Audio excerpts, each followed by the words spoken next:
What up, what up, what up, what up? We're getting this show on the road. Hey everybody, how you been? It's been too long since I've last streamed. I've decided I'm going to start documenting this little journey I'm going to go on. Something that I've kind of set my mind to and I'm really interested in, and that's trying to qualify for the Pro Tour. Not win a Pro Tour in any way, but I would love to qualify for a Pro Tour in Magic the Gathering. For me, mentally, I've been really looking for a competitive outlet. I can still do sports to some sense. I like weightlifting. I like, playing pickleball. I play a lot of pickleball. And my body might even hold out being able to, do jujitsu and wrestling again. But I feel like the timing for that is not going to last forever. And I really wanted to do something competitively in video games and in games in general. And I used to be able to compete in things like Halo and did really well there, and in fighting games and did really well there. But those damn kids, they're fast and they're only getting faster. So I was just trying to think about, like, okay, what is something I really enjoy doing and would like to try and set a goal for and put out there. And for me mentally too, it's like I really miss that. I really think there's something poetic. I think there's something really interesting about somebody dedicating their time and efforts to a particular craft, and just seeing where it goes and diving deep. And one thing I've kind of keep circling back to is Magic the Gathering, and I want to really see if I can make this work. I want to document this journey. I'm calling it Path to Pro.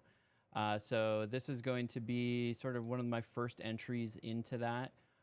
Pro players need to have multiple skill sets, not only in constructed, but drafting formats as well. So what I'm going to do is I'm going to be practicing drafting in Magic the Gathering Arena. And it's really good practice for new sets. I can also use tools like Untapped that really are kind of helpful in identifying cards and learning new sets quickly. And then I'll also be doing in-person drafts. So one of my local game stores does a draft every Sunday for the new set. So I'll be doing those. If there's other drafts going on, I'll be attending those. And then obviously attending what are called regional championship qualifier events, or RCQs, locally as well. So we just flipped into the modern season. Last season was Pioneer. I played a couple tournaments in Pioneer, and then now it's switching over to modern. So this has been my first shock, is having to find and qualify and buy decks for each of the formats. So I have a Pioneer deck now, actually 2 Pioneer decks. I have no modern decks, and I don't own any standard decks yet. So there's a couple things I got to figure out, really, from that perspective. So, but tonight is going to be my first episode of Bronze to whatever we can get it, because I am still learning drafting. I am still learning this set. And tomorrow, actually, well, depending on what time zone you're in, later today, because I'm starting this at 12:30 a.m., I'm going to be doing a draft in person. So I wanted to get 1, if not 2 drafts done on Arena, get some practice, learn to identify some of the bombs in the deck or in the set, and kind of go from there. So appreciate everybody joining me in this little journey I'm going on, and I want to see if I can really stick to this. And there's a lot going on in my personal life and with work and everything like that. So I'm going to try to do live streams when I can. And sometimes it just might end up being a YouTube video, but I am going to try to record each of my drafts and get those out there. I'm going to give commentary as to why I'm selecting the cards. Do I think Untapped's suggestions are good fits for based on what I'm trying to do, and so on and so forth. So it's going to be a big learning opportunity. I don't I don't consider myself a pro yet by any means, but I do think I got some wits about me and understand. Well, I would say I understand the game of Magic, but I keep learning new stuff about rules and how everything interacts all the time. So there's tons and tons to learn. There's a lot of depth into this game, which satisfies my ADHD to the nth level, and is keeping me engaged and interested. So without further ado, let's go ahead, jump into the game. This is my new setup, new audio setup. Got a bunch of stuff going on, so if anything weird with the audio comes through or the game or anything like that, let me know. Should probably switch to a headset. Turn these off.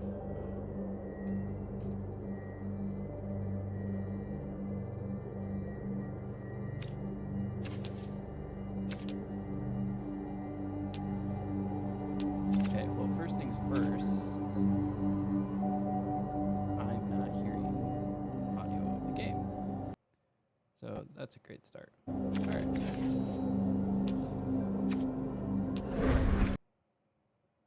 Let's see what's going on here.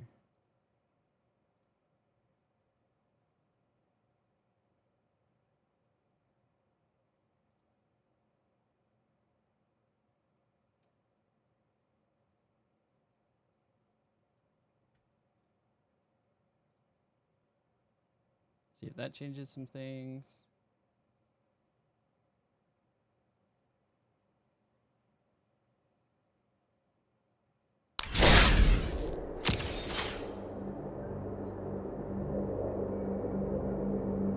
Okay. Now everything should be coming through the mixer. So I'm gonna do this. And then now you only hear my voice. Okay. All right. We're making some progress. Okay, let's go ahead and start, and we're gonna go event. Not a qualifier player. So let's go.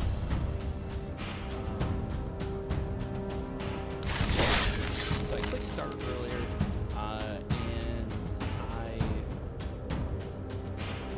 remembered that I wanted to start this, so I spent the last 3 hours or so getting the screen set up, and so here we are.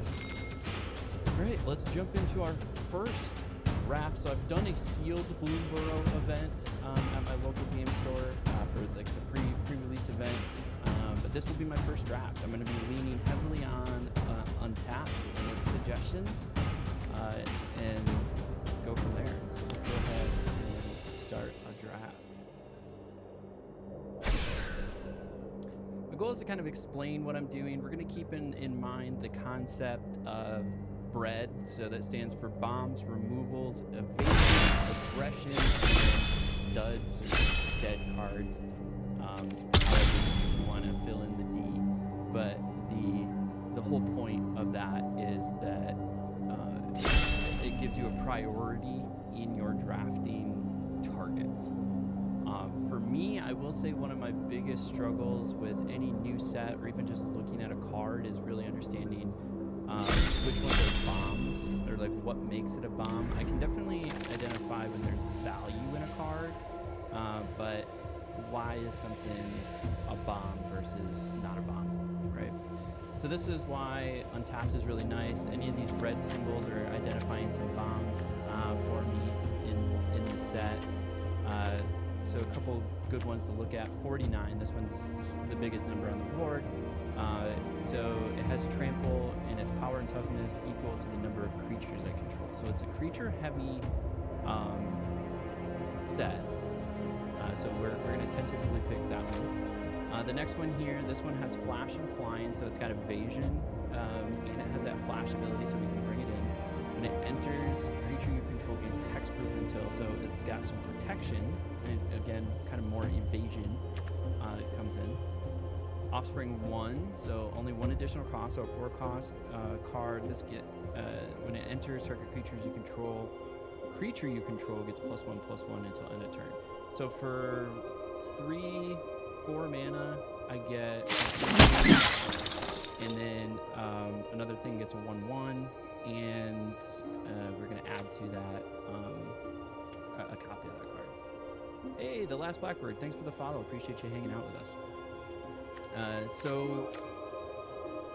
Next thing here, so we have already kind of a green-white. We're not really stuck into green-white yet. Usually in the first pack or so, usually 3 or 4 rounds, you have some flexibility. So Carrot Cake enters, sacrifice it, create a 1/1 rabbit creature token, and then, so this will help me with more rabbits. I'm already down white. Green-white is rabbit heavy, so that could definitely help. Here's a trick, so some evasion or some aggression. Hey Blackbird, how you doing? Appreciate you hanging out. Not much is up, just doing my first draft of Bloomburrow, trying to figure it out, see if it's because I have a in-person draft tomorrow, so I got to learn the set. Start identifying which cards are a good fit with strategies. So I know green-white is rabbit heavy, so it's something I'm trying to keep in mind when building this deck. So we got a couple other color options here.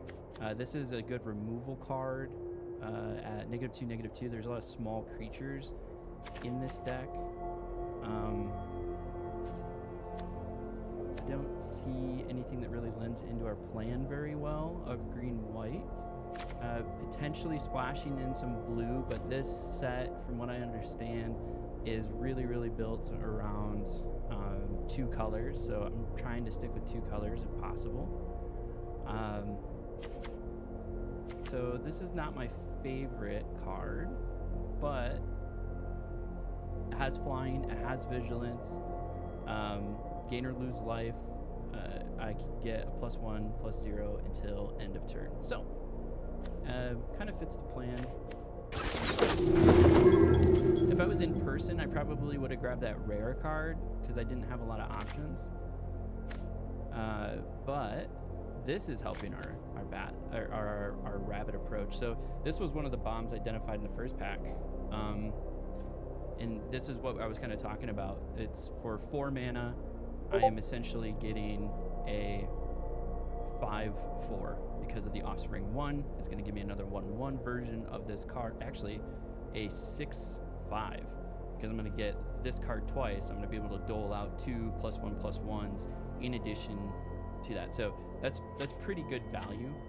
Especially it's going to lean really well into the rabbit deck. And I know I'm not supposed to kind of like hone in on one strategy early. The options have been given to me, so I'm kind of playing tentatively here. So Frog Wizard, it is a blue option. It's a strong card. Good uncommon. This one is, though, providing, so 4 mana attacks, does provide some evasion. It's an expensive card, though. This might be a little bit better for our strategy. Players attack, untap target non-land permanent. It is white.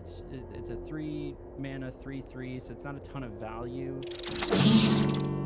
Reasonable cost, but it has some additional features. Bird Scout, see if we got it. We got this card again. That was that sort of expensive one. This one, it seems pretty expensive for what it is. Might grab the mana here just because it will give me an opportunity to splash later if I need to. So, because I'm not seeing anything that plays really well into sort of our rabbit hand here. Stocking Pantry is nice. Ooh. Let's snag that one there. put one or more 1/1 counters on creatures you control, put a supply counter on stocking pantry, remove. I forgot we were going green. I was focused on white. I needed to be looking at more green. But yeah, that enchantment seems really nice. For 1 mana, I'm going to be able to dole out 1/1s, and then 2, I can draw a card. That's just a strong card. We're probably not going to keep it, but Sinister Monolith, I don't have it in my collection. That's another thing I really like about the Untapped. It shows you the little jewels of how many you've collected, so you can collection draft, which is cool.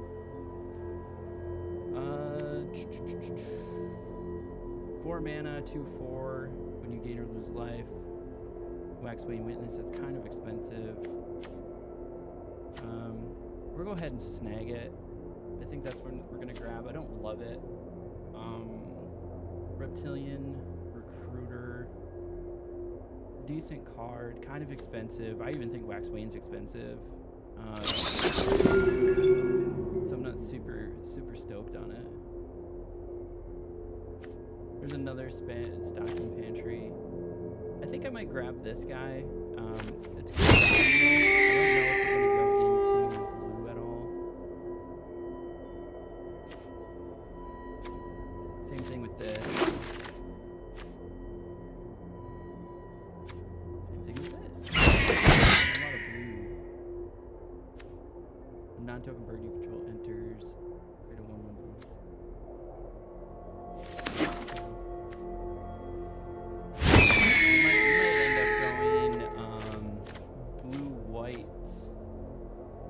Blue-white is pretty good for like flying, evasion. I think blue-white is birds.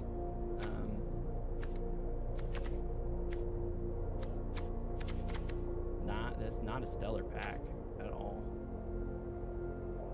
Super expensive too. This is a fun card, Innkeeper's Talent.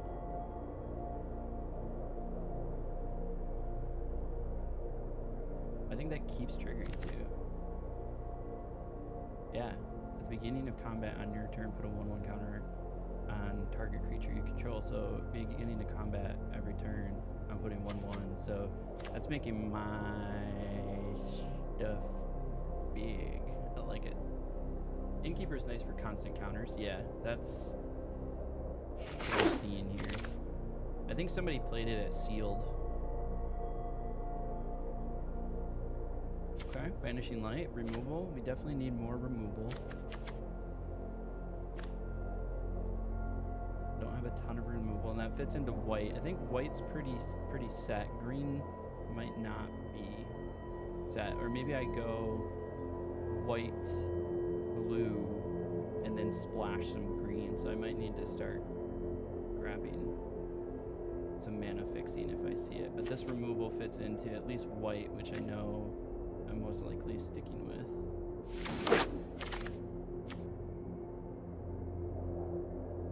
Creatures you control get +2/+1, so there's a combat trick. +2/+2 until end of turn. Okay, another combat trick, which is pretty nice. Probably grabbing Crumb and Get It. I had some fun with that during my sealed event. I went. What did I go? I went originally red-blue otters and spells, and then I switched over to blue-white and used more of these combat. Sunshower.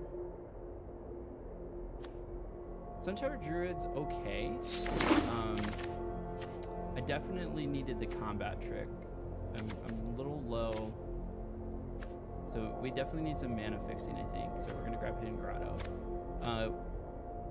I did like that card, but I need more opportunities to remove cards. And so combat tricks are a good way to remove cards. It can give a +2/+2 plus an indestructible. That was kind of my thought there. Yeah, Sunshower could have gave me more counters. That's true. That's true. Might grabbing this Hidden Grotto though for now. turns to target a spell. I did have Valiant. Valiant's an interesting mechanic. Alright. Probably going to main white-blue birds.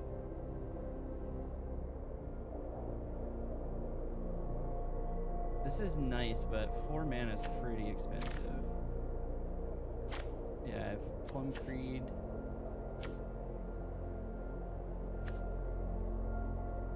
If it targets and it's a target creature puts it in the top, that's a bounce card.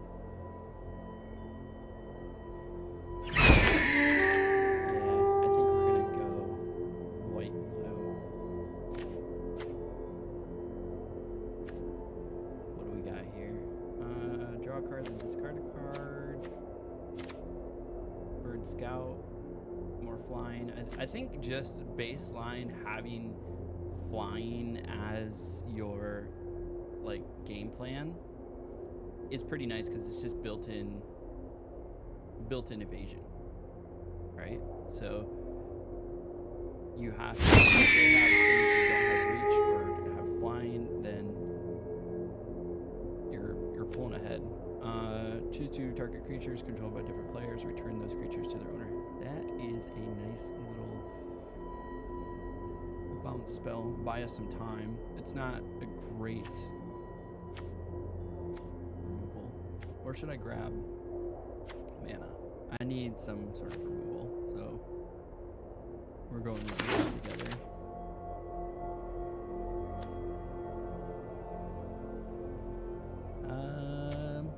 Alright, it has Valiant.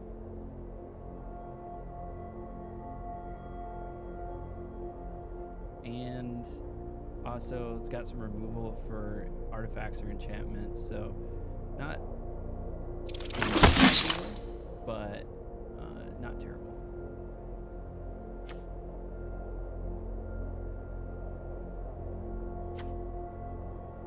Don't love that choice.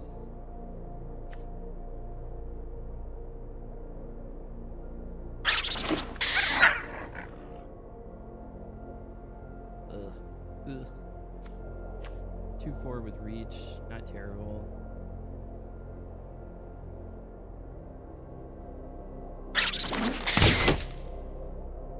Nah, I'm not happy about a lot of these. We're just gonna grab this guy.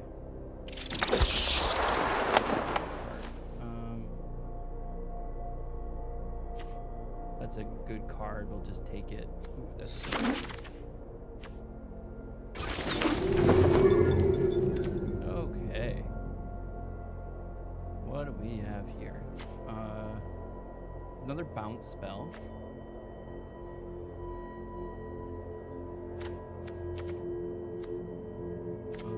Sonar Spike deals 4 damage to target attacking blocking.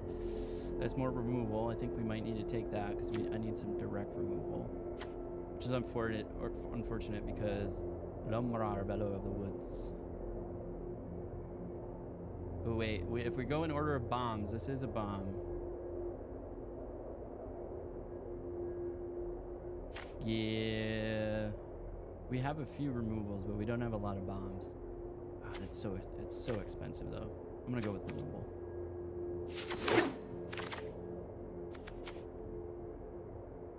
Another bird you control enters, exile up to 1 target creature you control without flying, return it to battlefield. So you can blink a card, so if it has a enter battlefield effect, which is nice. Flash and flying, which is nice. I do like that card. Nettle Guard again is good. It does have some removal. Target creature owner puts it on the top or bottom of the library, so this is sort of a bounce spell. You need some game-ending creatures. I do. I really do.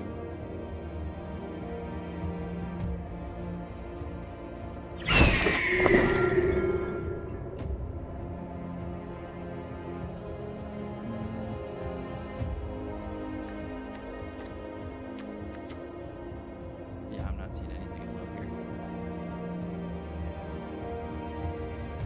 Another blink ability.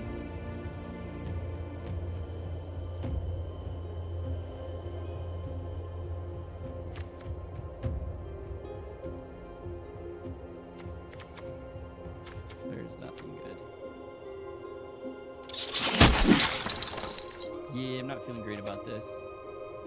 Here's blue-white. Okay, blue-white. We got something. We got something. We got 2 blue-whites. Mentor another creature you control. Mentors put a 1/1 counter on target creature you control without flying. So that's nice. I do have this one IRL. Whenever one or more birds you control do a combat, choose one make a bird creature from your hand in the or graveyard in the battlefield. Put a 1/1 counter on each bird you control. I mean, that's pretty big. I think we're gonna take that one. The castle. And then we got this one back. Okay. Home Creed Mentor came back around. We'll take it.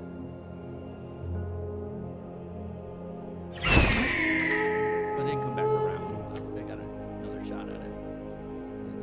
As it was in another pack.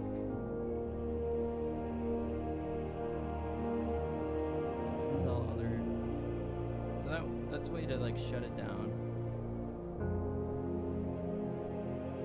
That is removable. Basically turns it into a cookie. A little bit more removal. That's not bad.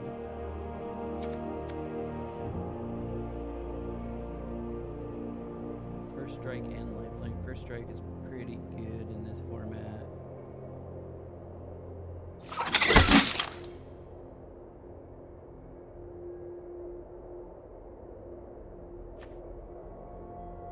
There's another clear the way spell for us.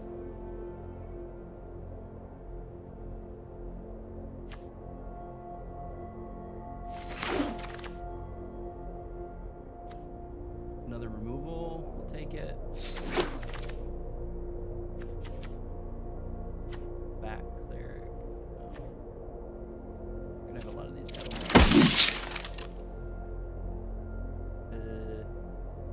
I'm not happy about any of these.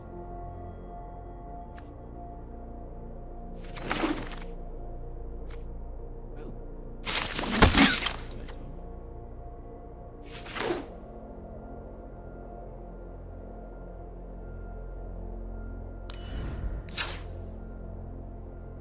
Alright. So this is what Untapped is suggesting. Yeah, those 2 will be your game-ending cards. Yeah, that's what I'm saying. We have Castrol and Night Fisher are both going to be some good end-game cards.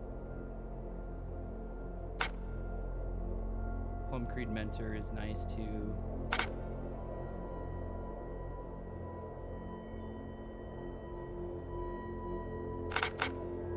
Got some removal. Got some blink. Nice little first. We got some way to gain. We got all 3 of the Nettle Guards they want to put in here. Let's start with building this deck.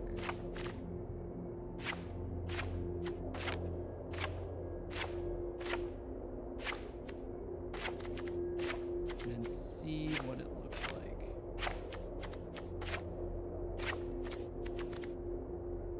Okay. Are there any of these that I cut that I think were high value? I did keep one runaway together.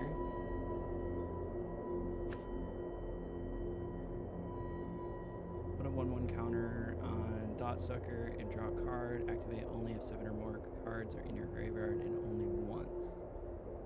Okay. Bat Claire, it's not a bird, but it does have flying vigilance. Do you have a lot of counters? Like counter spells or like 1/1 counters?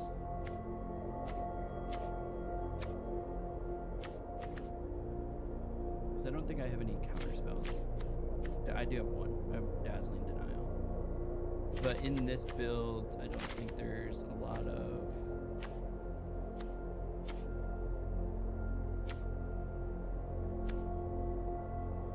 +1 if you do, then splash some green.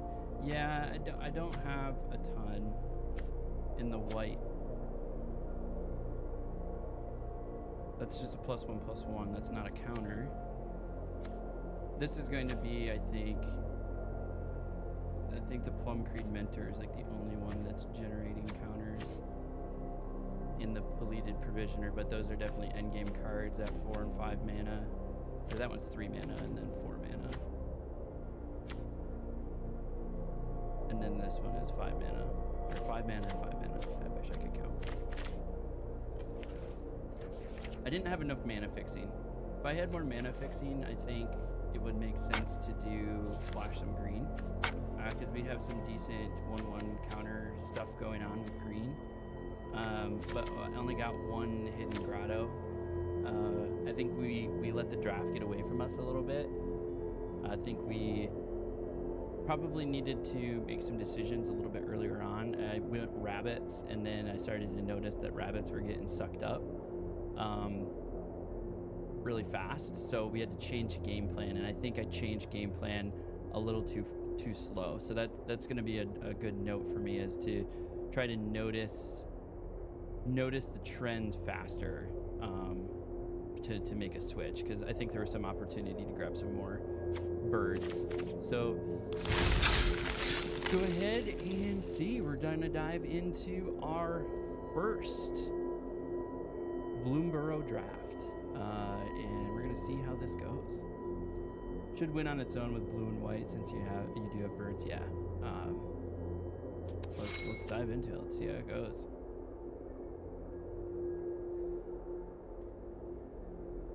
Got water around here.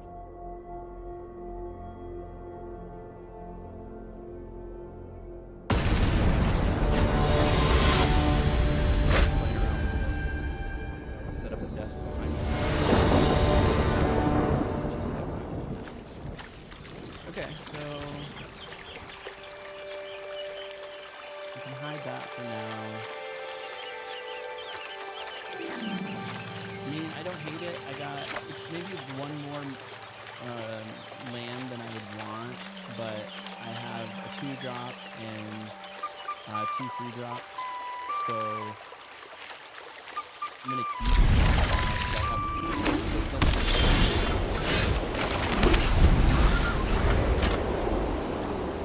I got a decent curve starting in turn 2.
Saving Vanishing Light for that thing.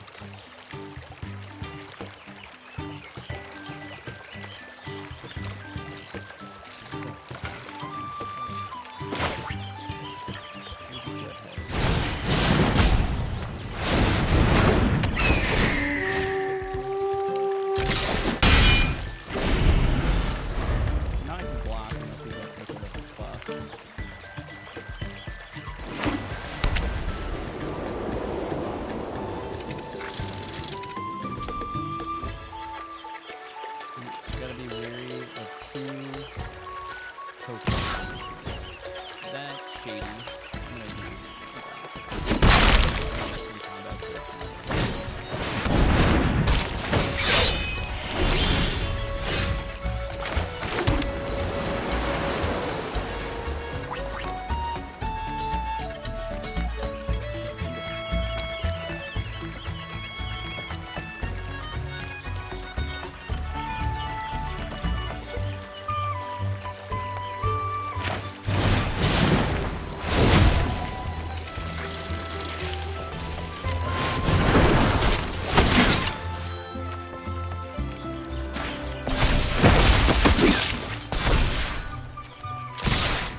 I'm hoping to get another creature here.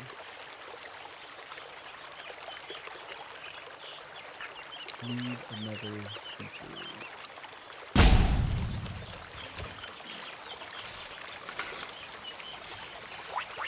The game down.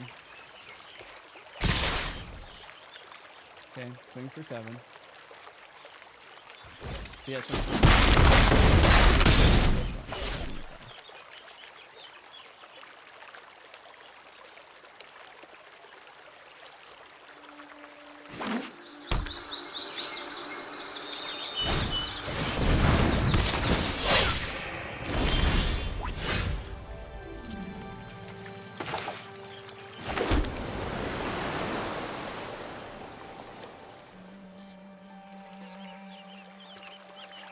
Like an artifact or enchantment.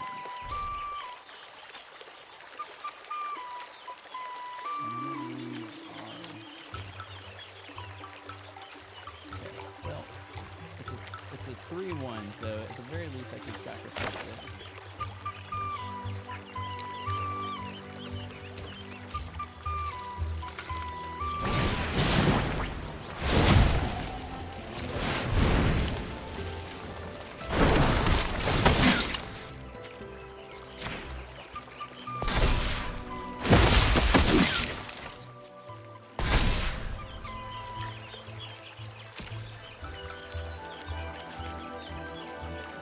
He either does, if he doesn't block, that's going to put me to 15.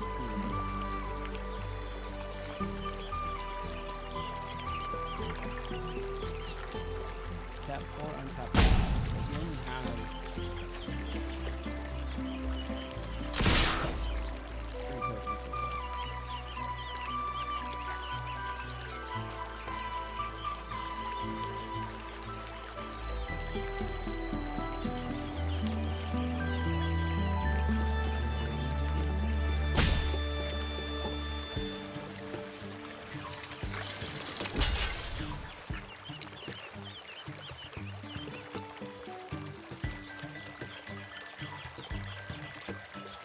one white up.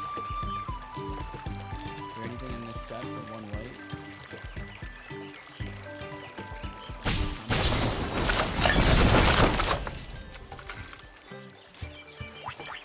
Sure is. Come and get it.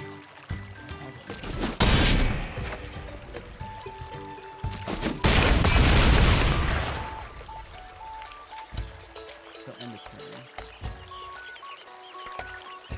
Okay. And then I'm gonna go.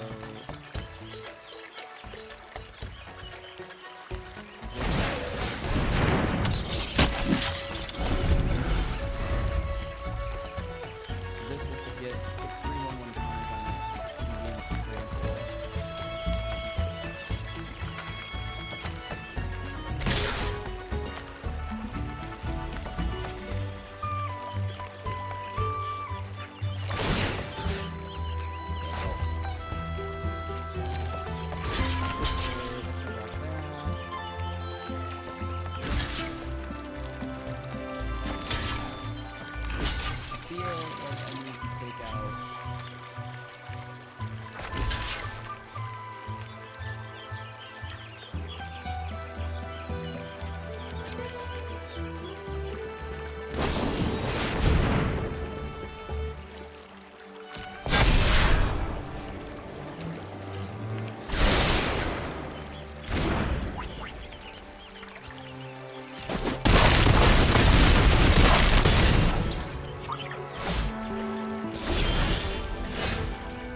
And gains control.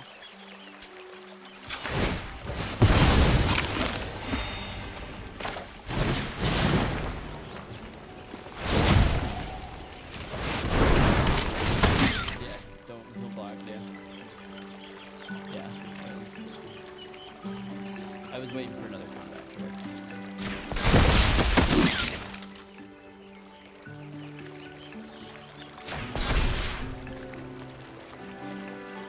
I don't think I can attack here.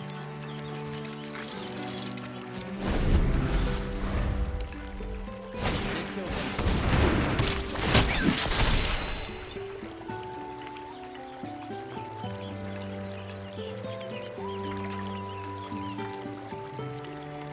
Swings, I'm blocking this thing. Fuck that thing. And then taking out another token. And then probably have to block that.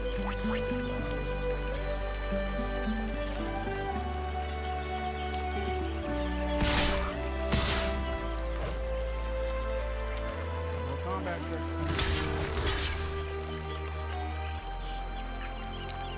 Does he have something that can give it 4 extra?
start. First game in the books. No loss. So let's try again. See how this goes.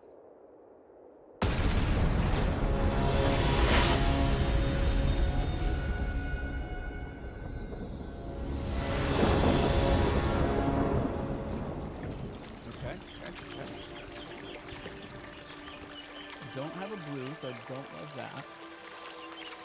But I at least have like 2 turns I can play.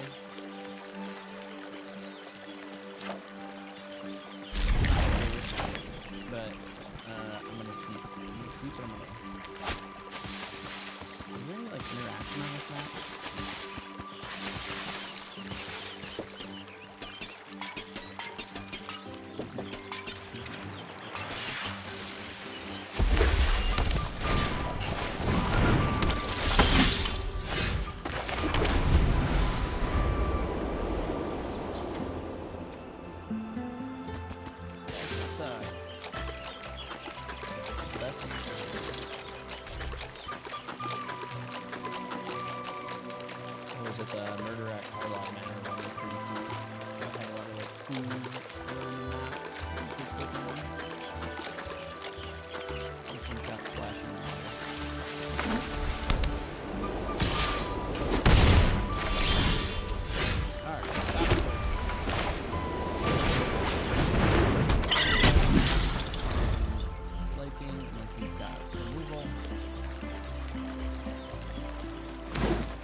Otherwise, we can start racing, because if he's gonna swing with 1,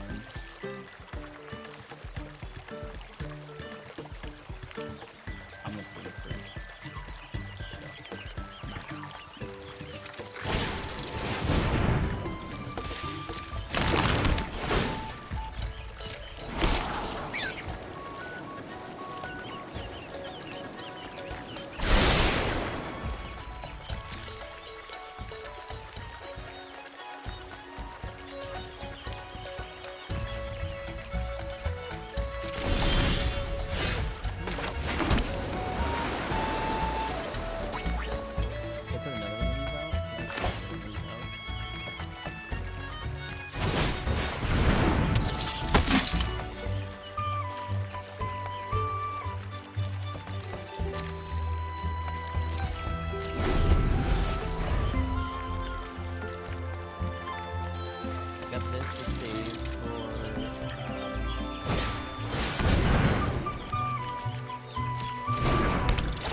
Good on the lands.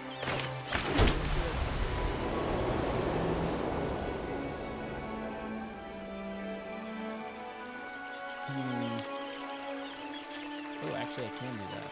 So that's 4, and then save this one.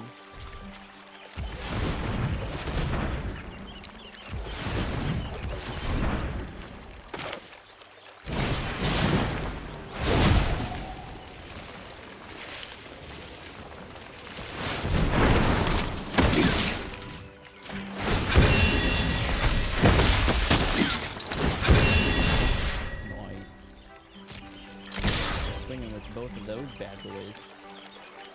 And if he wants to get froggy, I'm gonna crumb and get it. Otherwise, your stuff's dying to play. Oh, he's out, man. Kidding me. you could double up.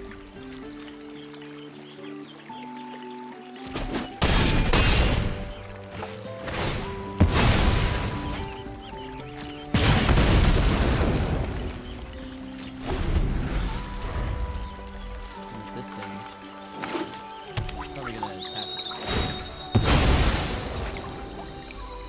Gives him strength and haste.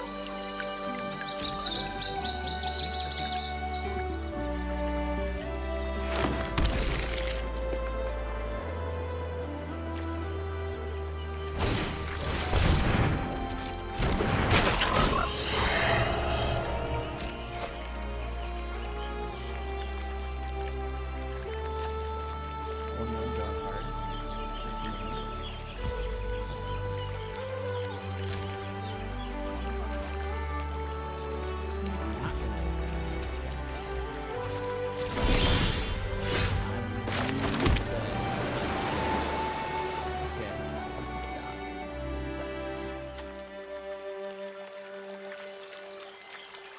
Alright, so this isn't a this is a target ability, so this will make it a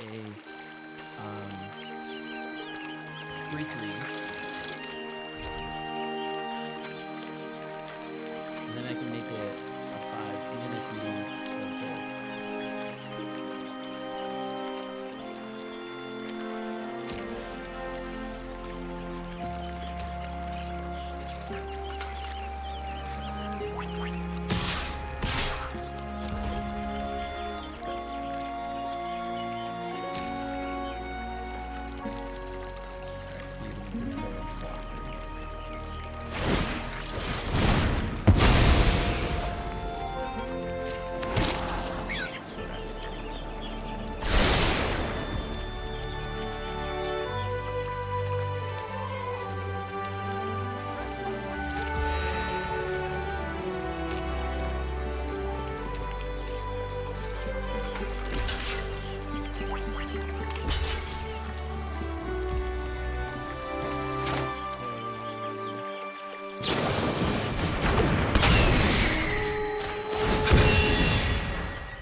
Essentially put them on a timer because they don't have reach. It's a long timer. It's a 10-turn timer.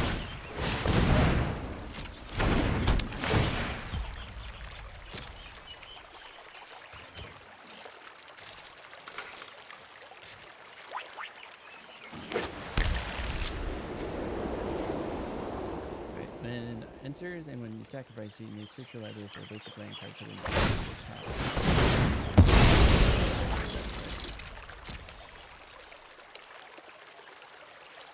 Oh, he got himself. Alright, fine. He's on an 11-turn timer.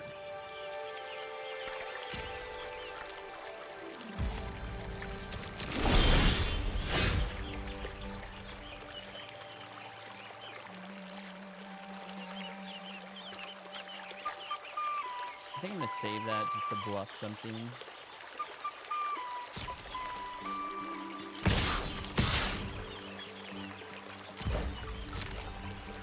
Shave some time off this time.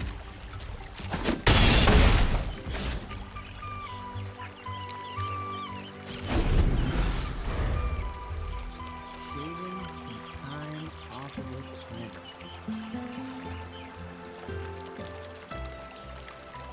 Right, we're now 9.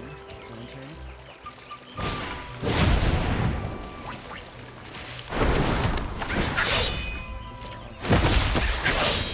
Can't be blocked by creatures with power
So that's only going to get +2/+0. Pay 1 sacrifice to destroy target artifact or enchantment. So I'm going to activate it now that.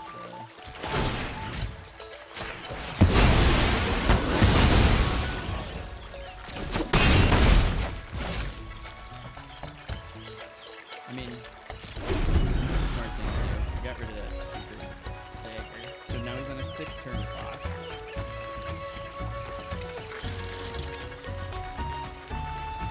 Can't be blocked by creature tools. So that's just coming in. I don't know.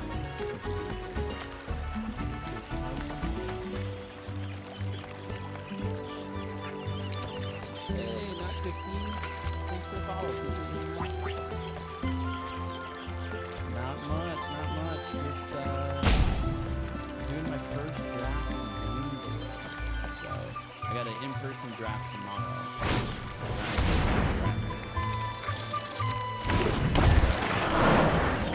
First venture was we started going rabbits, and then we had to take a left turn, then a right turn, and then back to a left turn, and ended up with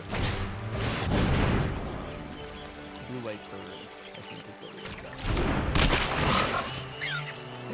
Is this my first game?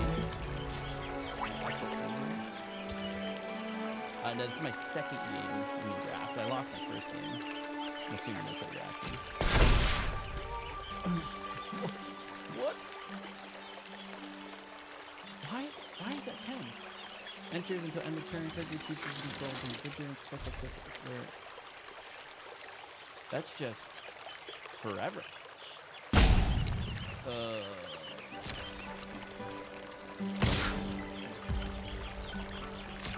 Yeah, that's not good. Do we take the first one?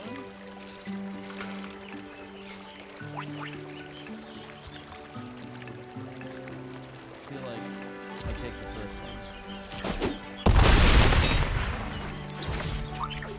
Yeah, that's not good.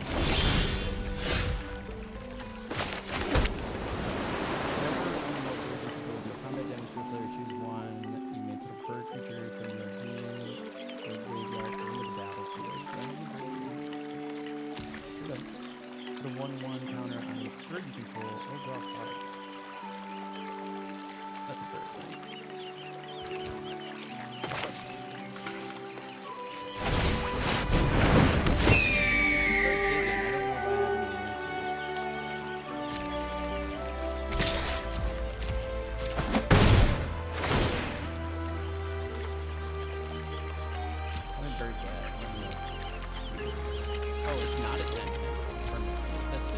Until end of turn.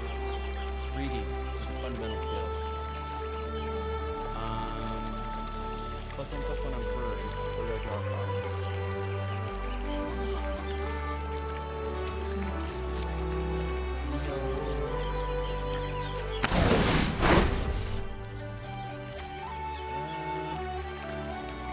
That's nice for if he has a count, like a...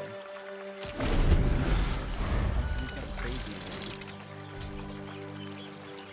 Well, now I have a 4/5, so I can use block, and then if he has a combat trick, then I can dazzling denial that.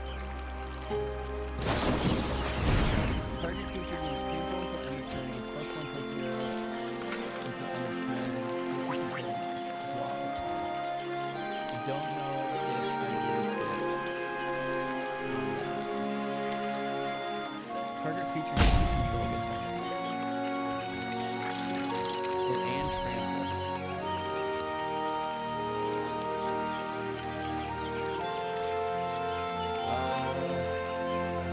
In 4 mana, so that's still getting through. Okay.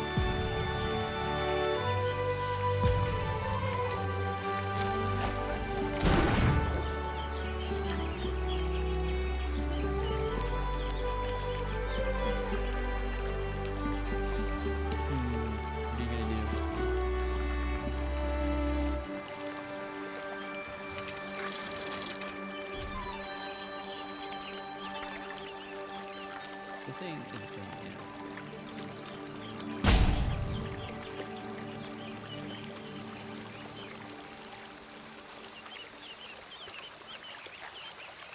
So I can plum tree the nettle, make it a 3/3.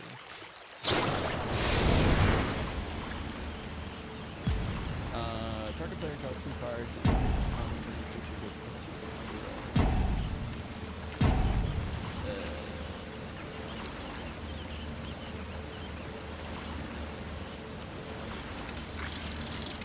I don't know, man. I don't know.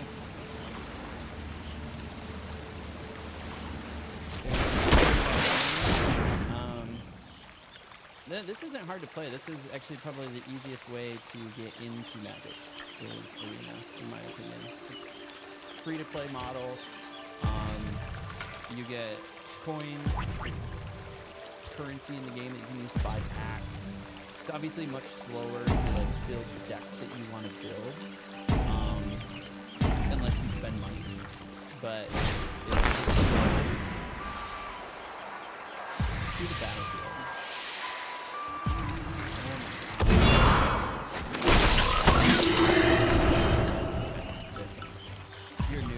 Well, there's definitely like beginner things, like beginner leagues and jump-in games.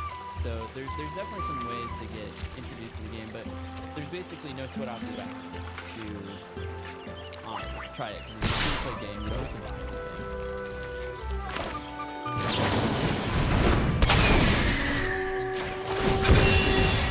Okay. So I'm gonna be able to block.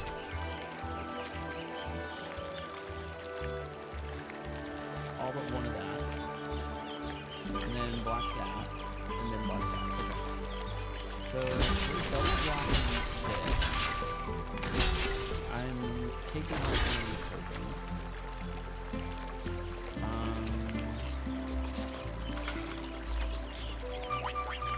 2 or less. Outward power 2 or less. Okay, so I can't block that.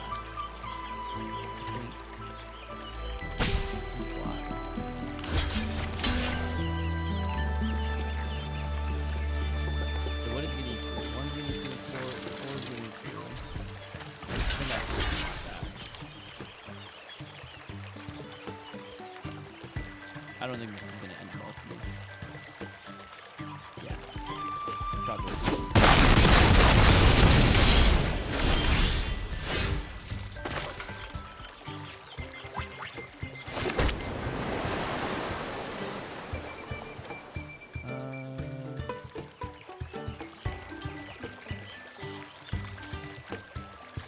I did kill that thing. Other mice you control have +1/+1. So I should definitely banish you like that.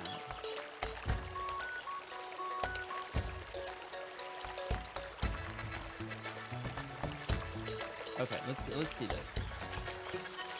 By banishing like the 3/3, then he has 1, 2, 3, 4, 6 damage. If I block it's all. If I block the 2, kill 1, kill 1. Damage is still getting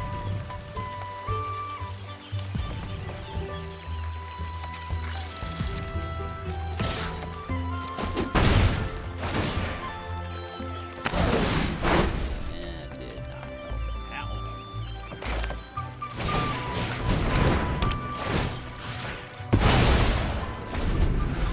Yeah, he's still getting through. Poor dude.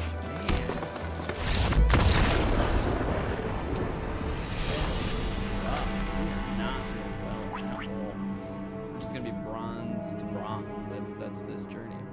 By the way, I'm curious about something. By the way, man, haven't you set up any customized emotes on your Twitch channel? If you want, I can help with that. I did have some. I don't know if they're still there. That is a good question. Let me see. Let me see.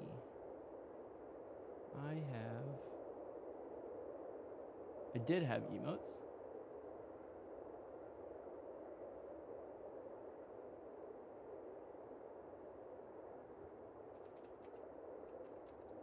Twitch.tv. Let's see if they are still in there.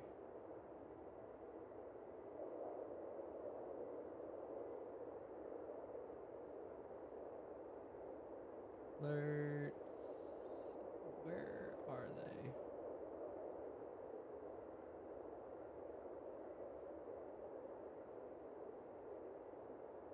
It's been a really long time since I've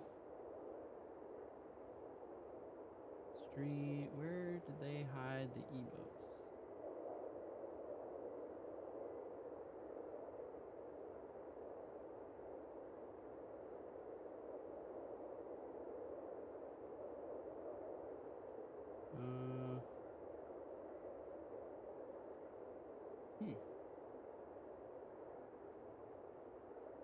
Stream manager.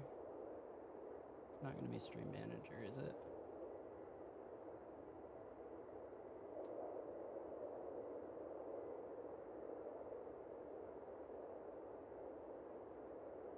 Maybe? I don't know. Because I am an affiliate, so I do have that.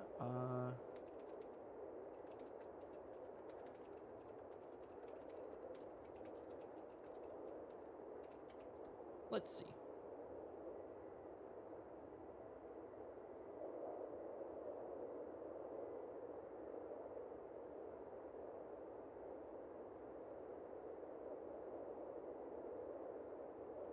Well, that's not what I was looking for.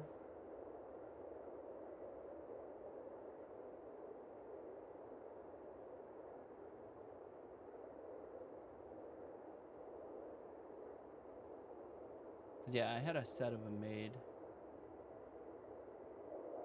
Head to your dashboard on the left side, click Viewer Rewards. There it is. Viewer Rewards. Emotes.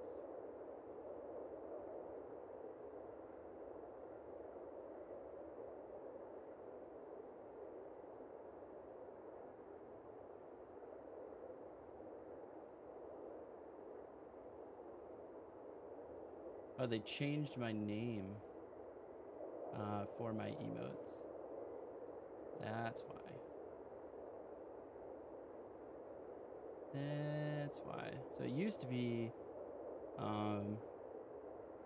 HP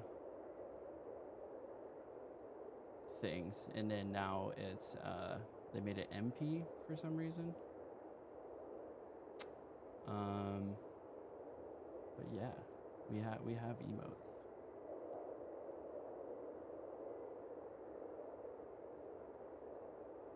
Here we go. Boom. There you go.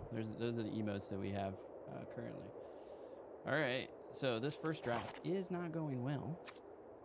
Let's go ahead. We got some good combat tricks. We got some decent removal. We probably could have used like more removal. And some of these decks have been doing like crazy synergy. I think aggressive decks are doing really well in this format.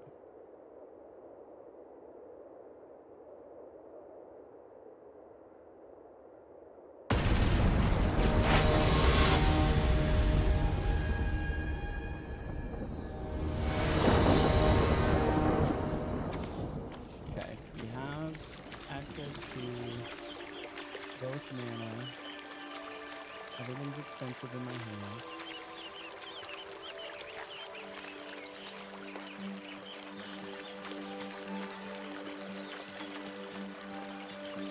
Don't love Logan. A little bit better. Got Vanishing Light. We can drop the Heliated? Hyliated? Original?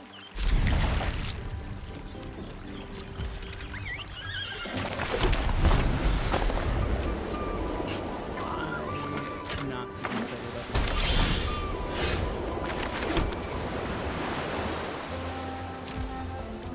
Put a stop. Flash it. It's just the opposite. There's no real reason why.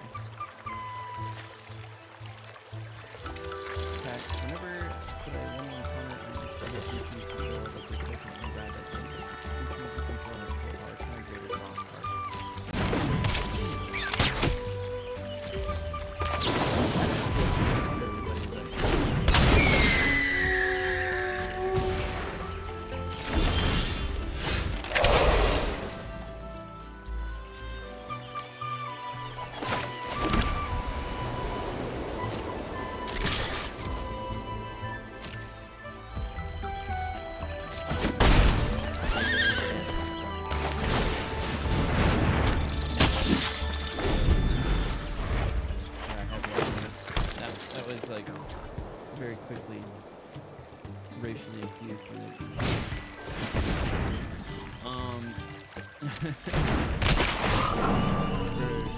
Okay, gets 1/1.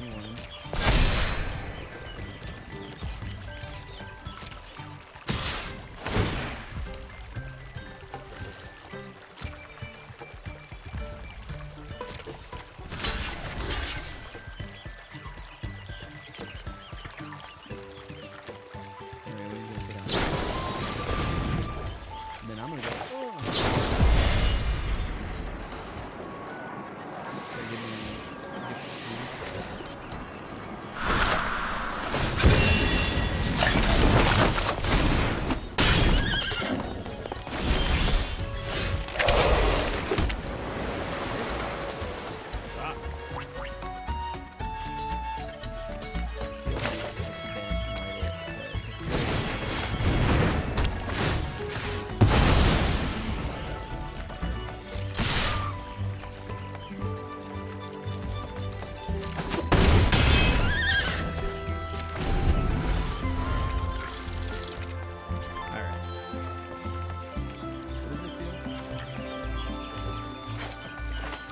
When it enters for 1/1 counter on target creature. Okay.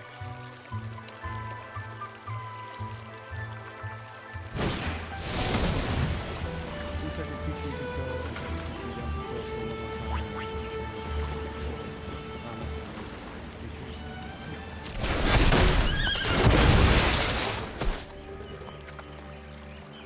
Is it a 1/1?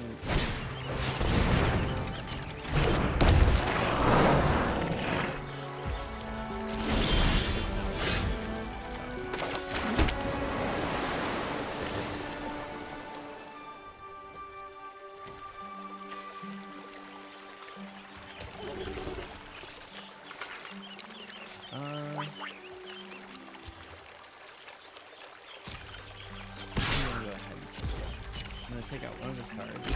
Sure, I got that. And then he gets crazy on me. I am a little out of gas though, soon. I should probably paste my cards. I wasn't under immediate threat, so I probably didn't need to do so many.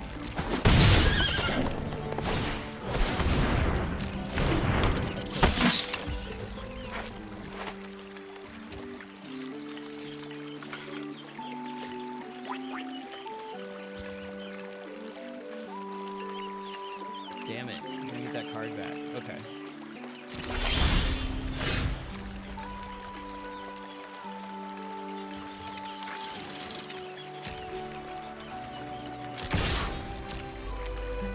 So the smart thing would be to do is declare blockers so you don't take any damage. Okay, vanish in light and get your Phineas back. But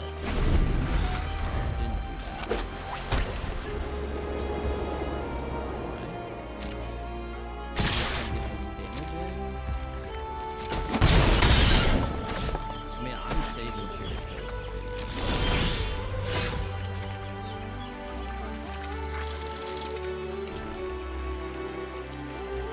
Is it frog? What is that? Bird, frog, otter, or rabbit? Frog. Or fish.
blocking Nettle Guard with 1/1/1s, and then he's gonna attack it.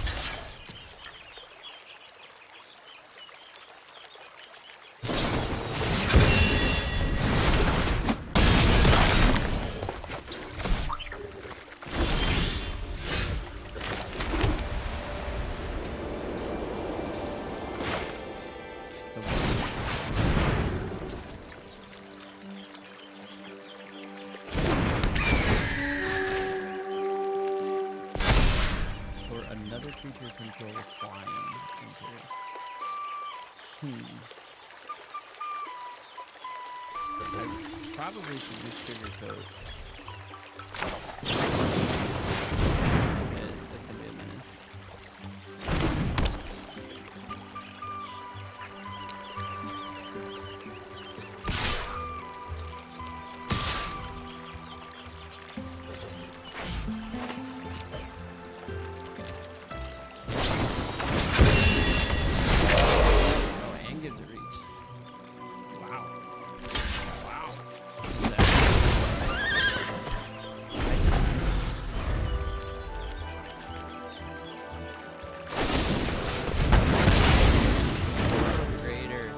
Comes out of nowhere with a repel calamity.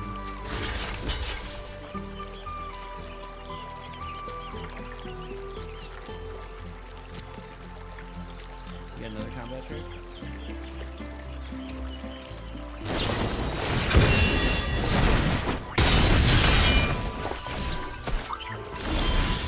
Oh my god.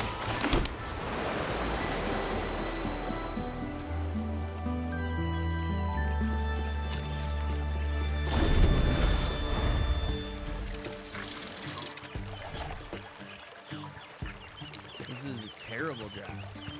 Terrible opening draft.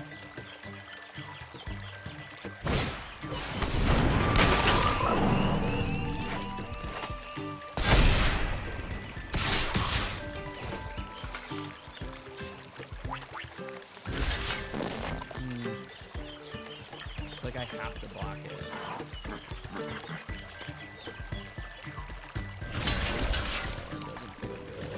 He's gonna sack it.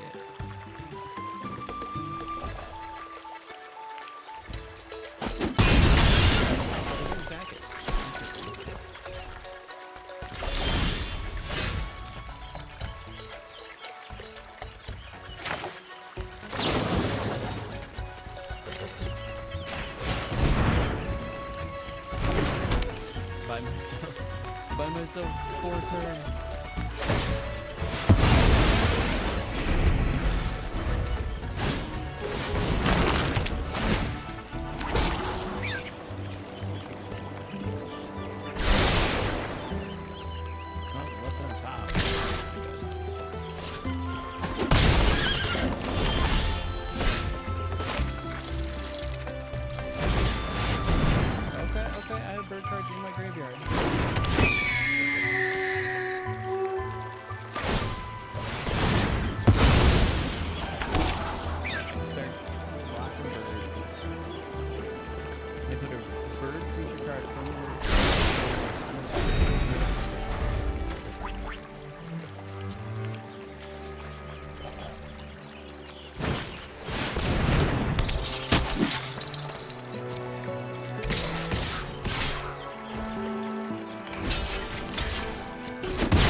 Another non-token bird.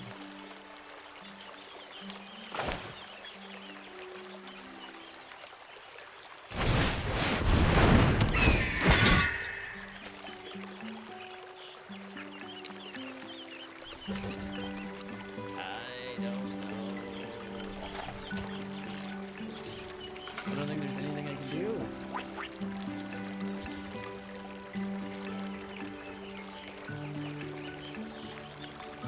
I have nothing I can draw that would give me 2 cards to be able to block. 1 damage is getting through no matter what.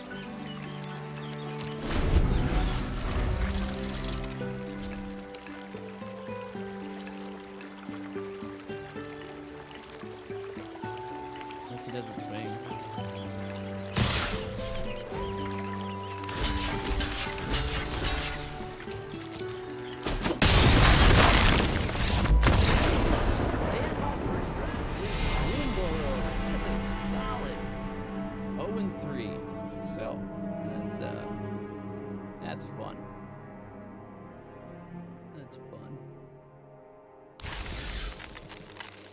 Well, we tried. We got a pack. To be fair, was my draft token. I did use a draft token, so I have another draft token. So we'll go ahead. Let's show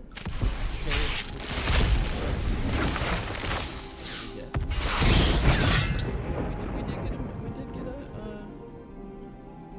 a mythic here. So what is this guy? It's 4/4 for 4 mana, offspring 2. Whenever you attack, choose one. Create a 1/1 rabbit creature token that's tapped and attacking, or attacking creatures you control get +1/+1 until end of turn.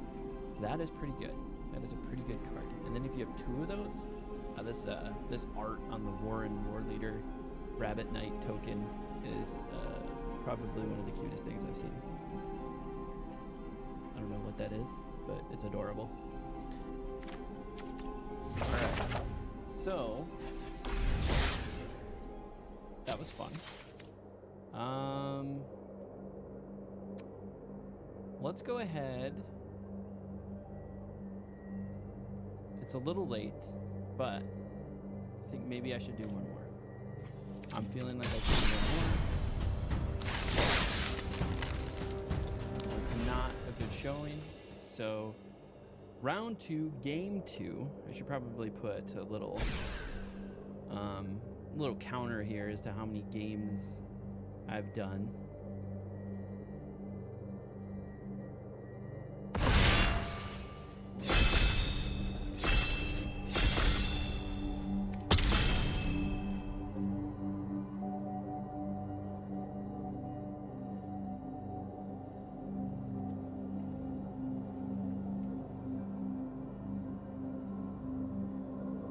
Select fonts.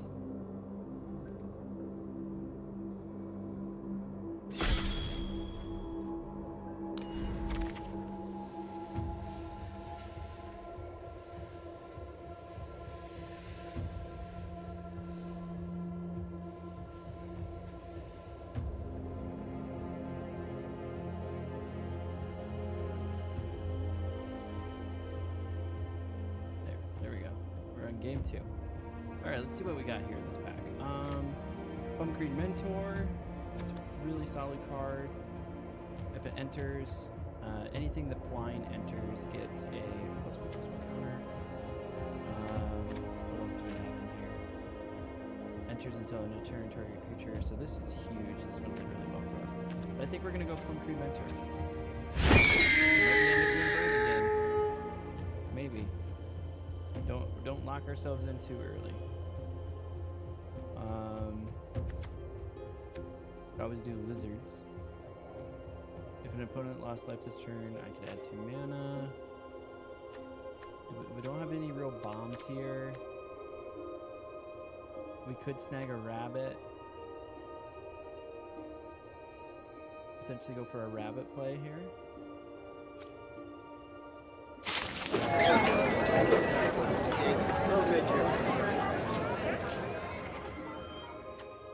Okay, so we got a counterspell in blue. We also have Crumb Get It. So this counterspell is pretty nice. The spell occurs unless for each instant or sorcery card in your graveyard and there's tapped if it's not. Okay. Bat Cleric.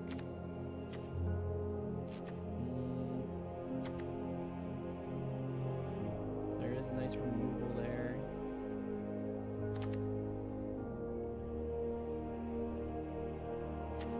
Maybe we'll go Crumb and Get It. I like Crumb and Get It just a little bit better.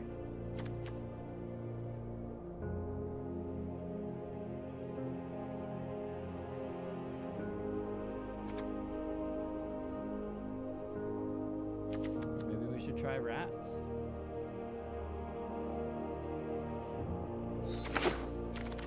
Consumed by greed. I don't think a lot of people are going into black because it's scary, frankly.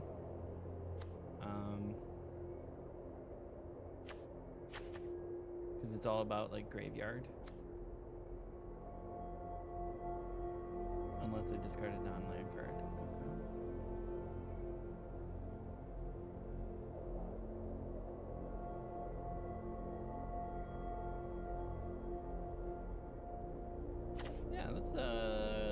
looks like black's pretty open.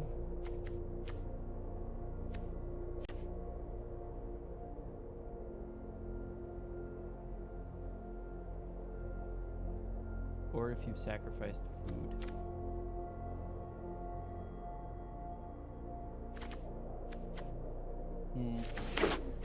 I like this bandit's talent. I don't know why. No, it's not. Yeah, let's go bats. Let's go maybe like whites and black. We can go bats. Or we can do black and green. It's +1/+1 till end of turn.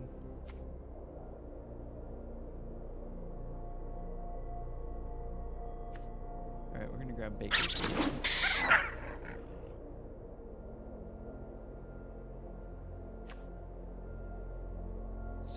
Sonar strike. No, this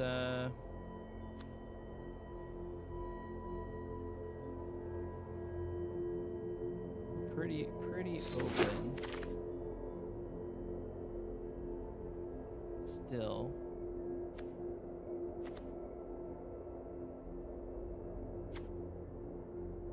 Calamitous Tide, that's a pretty nice card. It's expensive though. Target creature gets +1/+1, activate only as a sorcery. This is some nice removal. It's expensive.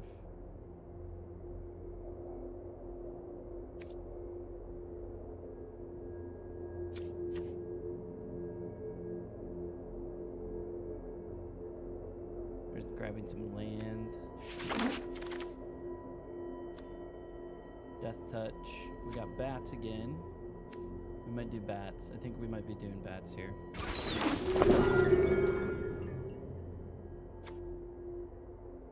Target opponent discards 2 cards, then if you control a rat, surveil.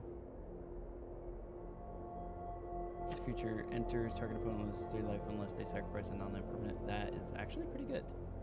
For 4, get removal. A 4/3 for 4. Math. 4 mana, 4/3. I'm thinking maybe white-black here is where we're going to end.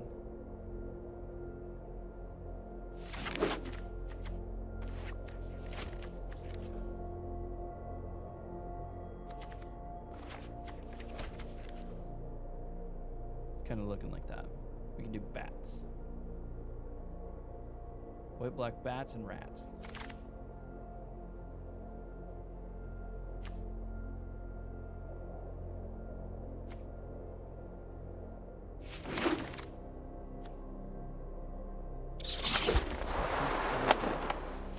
Pretty nice.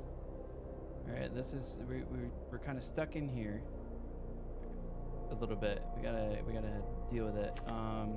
Exile Bloomburrow from your graveyard. Return another target creature card from your graveyard to your hand. It's pretty solid. Got some bats here. Flying Vigilance. It's 2/4 for 4. Whenever you gain or lose life. Yeah, I'm thinking being able to pull something out of my graveyard is going to be a little bit better in this case. I'm going to follow the untap suggestion here. Because otherwise it's a 2-mana 2/2 with the ability to like pull another creature. Graveyard. Banishing Light is amazing removal, so we should definitely keep that. There's not a lot of things that gets rid of enchantments. This creature can't block. Whenever you gain life, each opponent loses 1 life. Interesting. Not really gaining life though, so I think the removal is more important. So we're gonna snag the removal.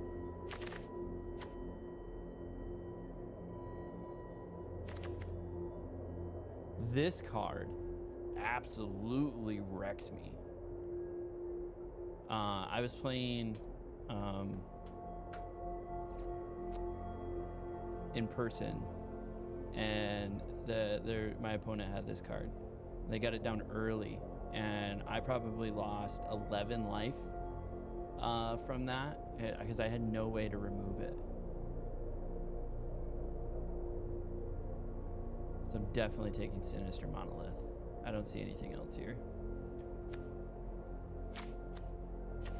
Now I do have a reliable way to gain and lose life every turn.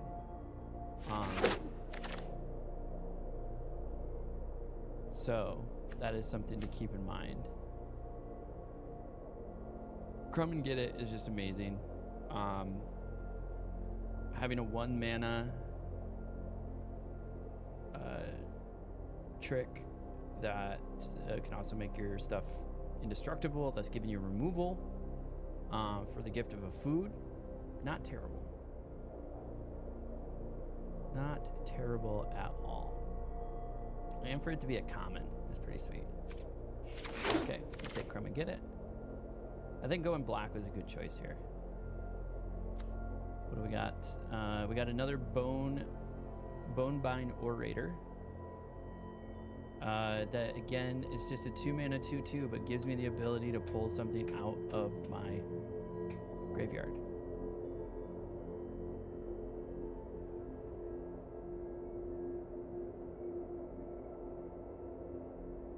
This would be great for a rabbit deck.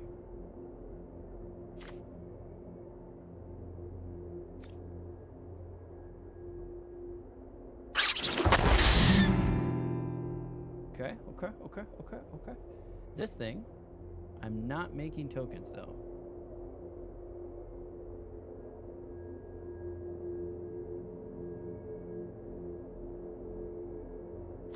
Am I making tokens? There's nothing good here. This is just a good card. I'm gonna throw it in my sideboard.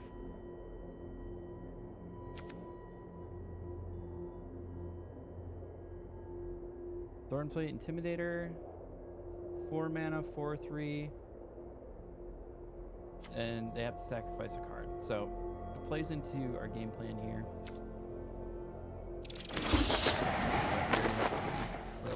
Oops. Probably didn't need a third one. 1 mana, 1/1 Menace, and then it's just pay, so I could keep paying. It's decent. A little bit. Here we got some bats, or some really expensive removal. I think we're gonna take bats. This is nice because it is removal. At the beginning of your combat on your turn, you may forage. Whenever you forage, put a 1/1 counter on. Death Touch. Yeah, artifact or enchantment, so it gives us the ability to kill an artifact or enchantment, which is why I did it.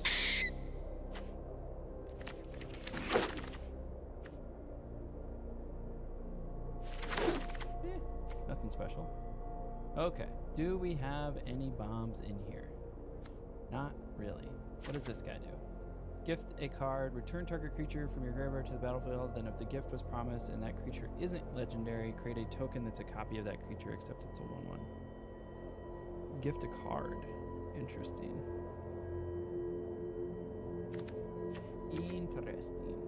Attacks defending player loses 1 life and you gain 1 life. That might not be bad. I don't know how I feel about this. 5 mana. I don't have any bombs yet that I'm pulling out. Nettle Guard is pretty good. I don't have any way to... I don't have any way to, like, target it. Season of Burrow. Okay. It's a Mythic. We got the Paw Print mechanic. Create a 1/1. Exile target non-land permanent control. Target permanent cards with mana 3 or the battlefield. Yeah, we're taking that boy. Now we do have reliable ways, I think, to be pulling stuff out of the graveyard. So there was a card.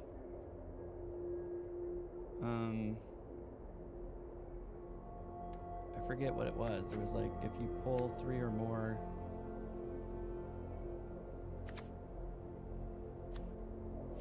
cards out of the graveyard, then cool shit happens. Okay, we got Moonrise cleric here. It's another bat cleric, 2/3 for 3.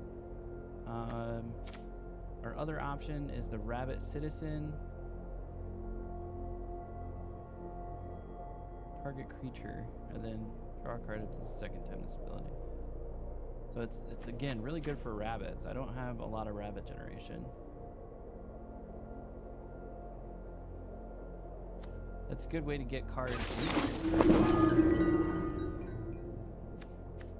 Another removal. Removal might be where we're at here.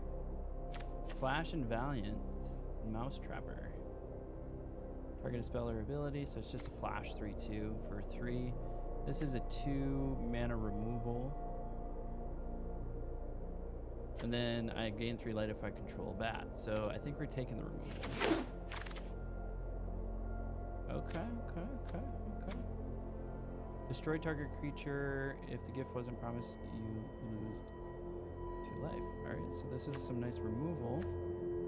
Intrepid Rabbit. Do we already have an Intrepid Rabbit? I think we do.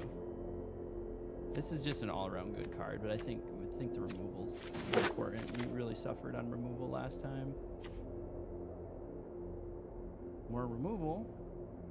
That's good removal. Instant.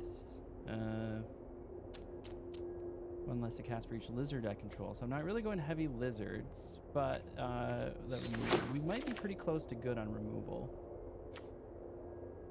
At the beginning of your end step, if you gain or lost life this turn, surveil 1. So there's a nice synergy with the gaining or losing of life. 3 mana, 2/3.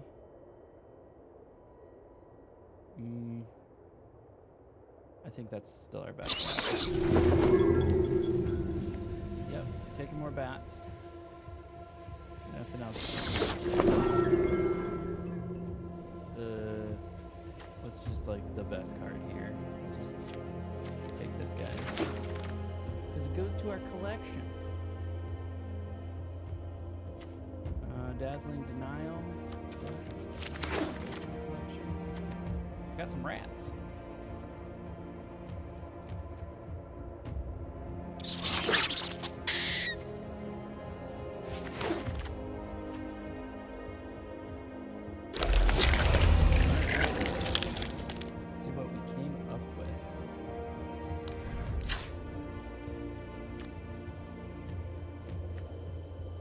Start with this deck.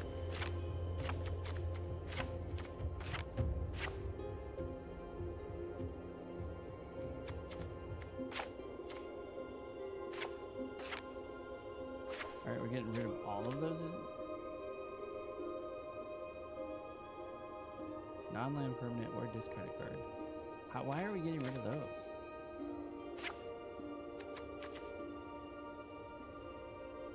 I would rather get rid of that. Put in Thornplate.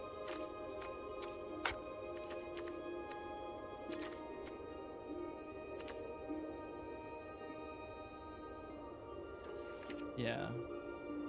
I mean, I'm not... No. Thornplate is better, in my opinion. A 4 mana, 4/3, and then the opponent loses 3 life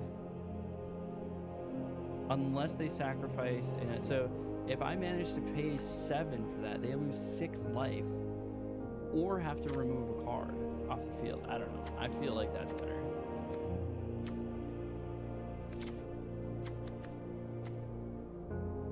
And then we'll keep this, the Season of Burrow.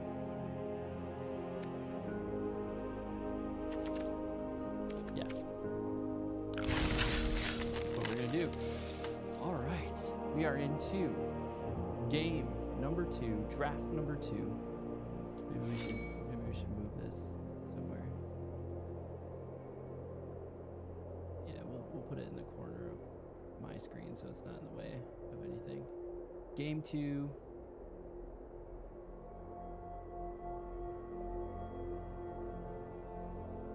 Oh, wrong keyboard. Wrong keyboard. That two keyboard setup. All right, draft number 2. Let's go ahead and jump into this. Feeling a little bit better about this. I think there's a little bit more synergy in the bats, and we have good removal. Some graveyard conversion. Not any really like big bombs, but there's a lot of with the removal. And then just like built-in evasion with yeah, built-in evasion.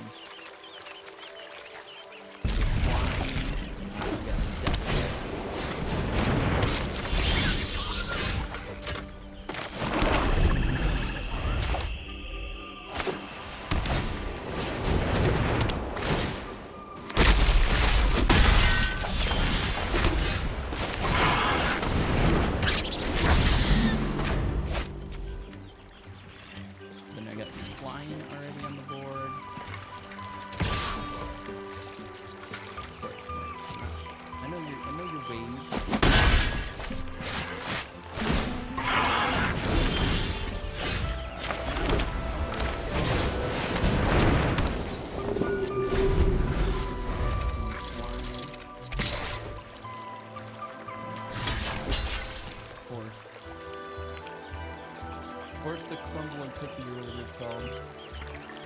You know you got it.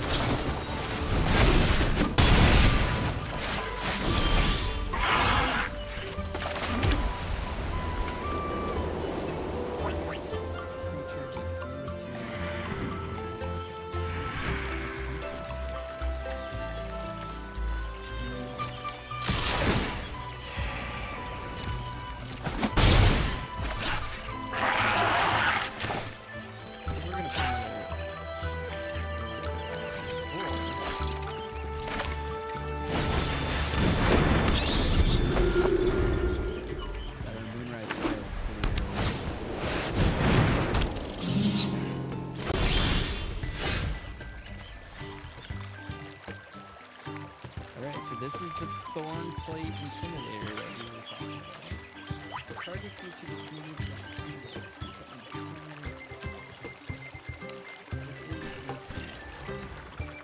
maybe I should keep that.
fish.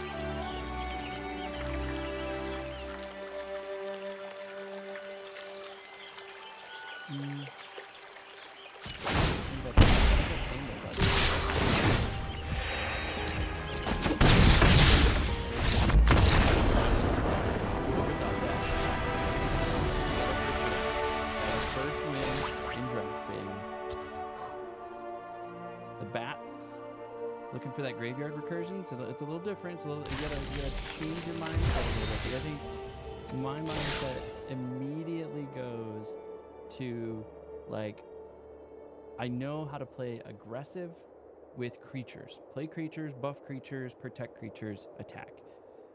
But if you start changing your mindset a little bit, okay, if I can look for graveyard recursion and removal and synergies between creature types, I think it opens up your gameplay. So, like, I can see it with the rabbits, saw it a little bit with the bats, but one of the most,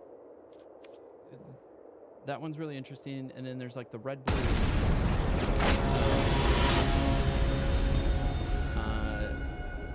because that's all about like getting better.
the cookies and cream. That stupid card is Crumble. Crumb and get it. How do you get it?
Try this again.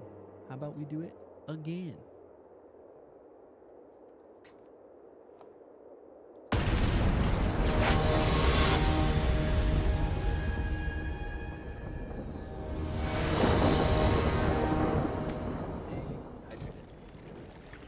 Okay. Decent mana spread. Features are a bit big.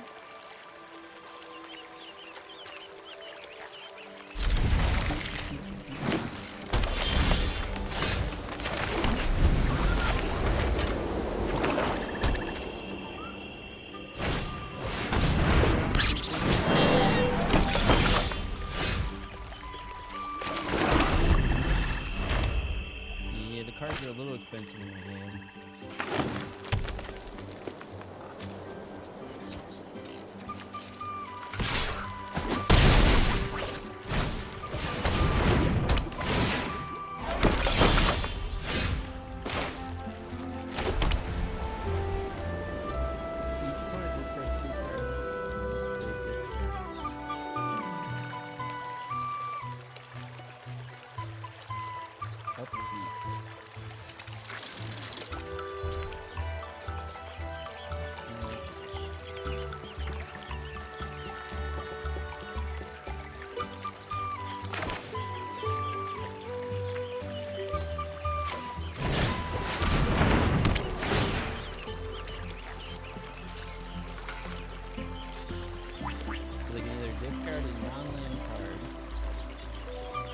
Discard 2 then.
Can be blocked by creatures with power 2 or less.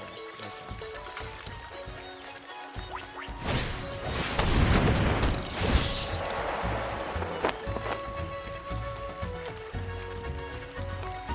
Discard a card.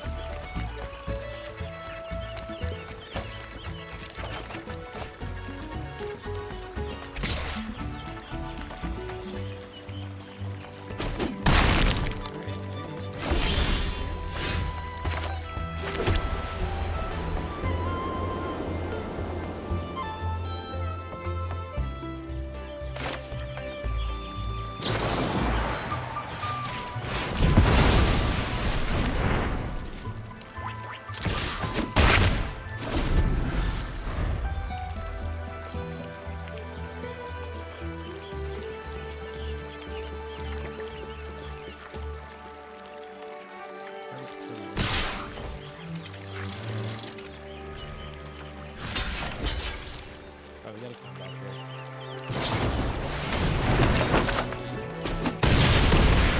Here it is.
Could take 4. Bring Waxwing back out.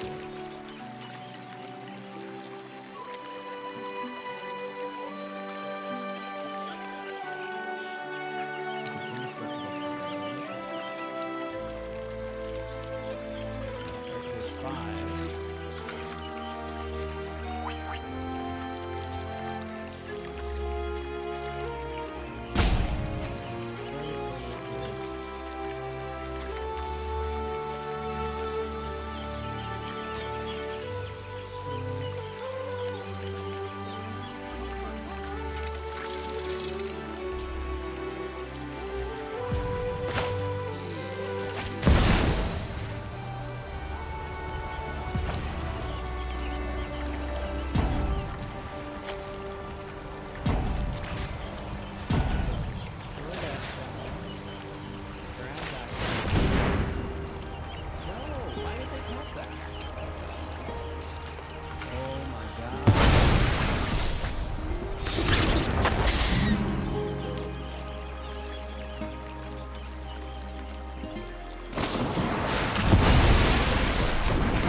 Is that 3 losses?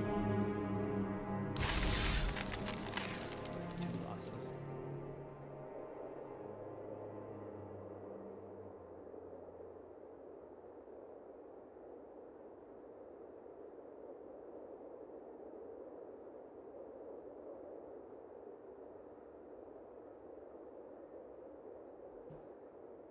Stand by.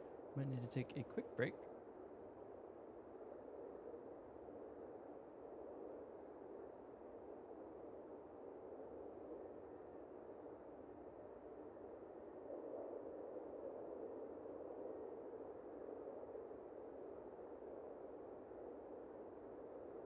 Okay. All right. Well, 1 win is not ideal. This is not giving me high hopes for tomorrow.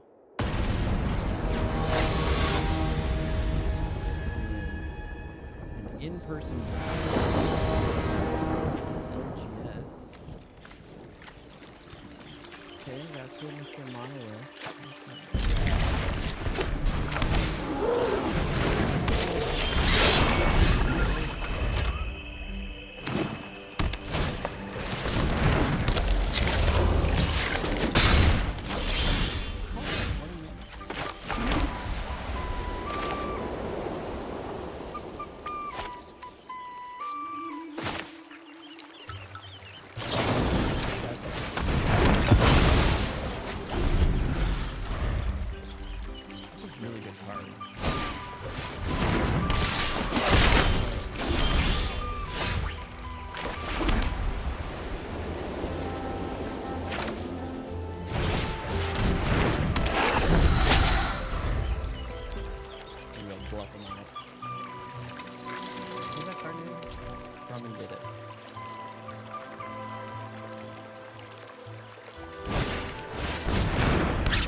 Save and banish him.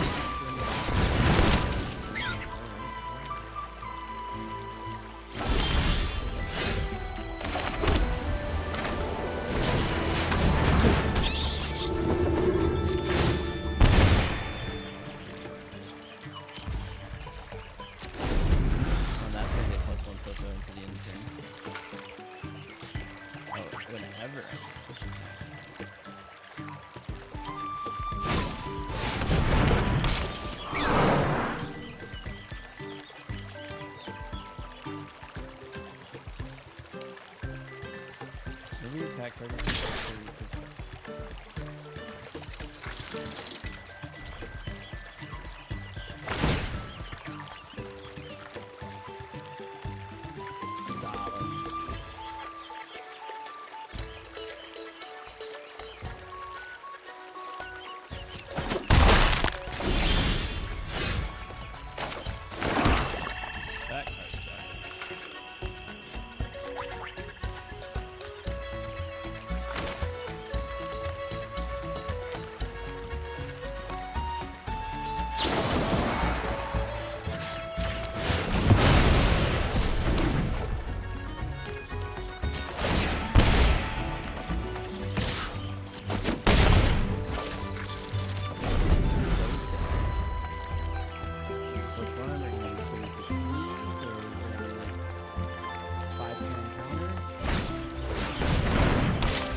Tier 4.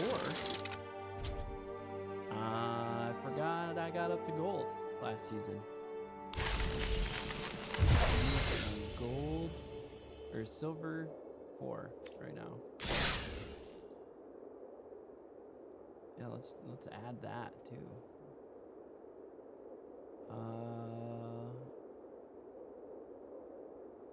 What am I doing? What am I doing? Text. Add text. Rank. Oh, wrong keyboard.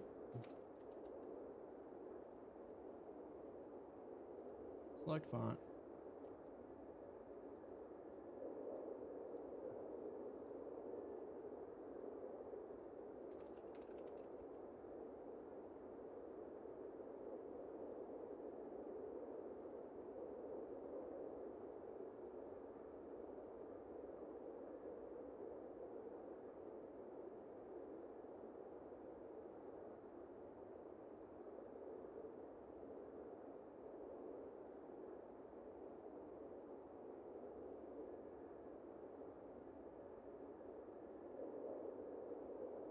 Yeah, maybe we don't add that.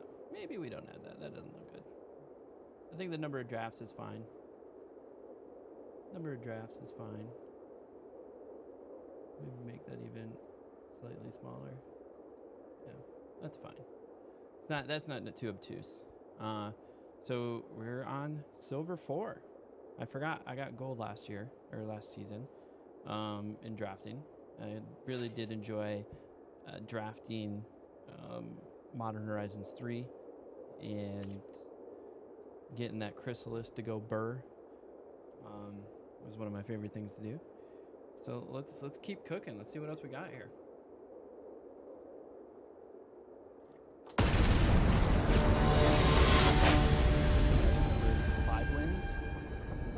They got 5 gems, 1,400 gems. Okay. Is 100 gems less than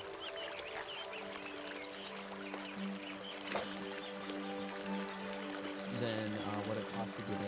And then at like 6, you get like 1,800 or something, and then at 7, you get like 2,400. It's not my favorite keep because we don't have any white. This guy mowed down to 6 though. But I did keep it because we had Sinister and we had Numerous there.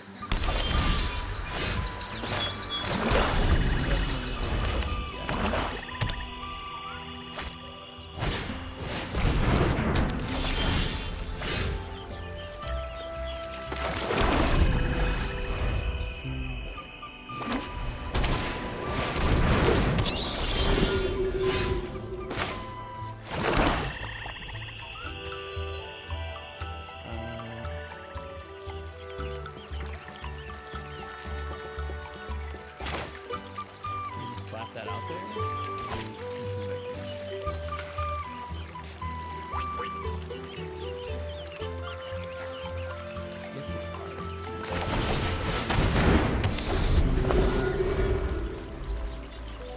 Probably gotta tumble and get it.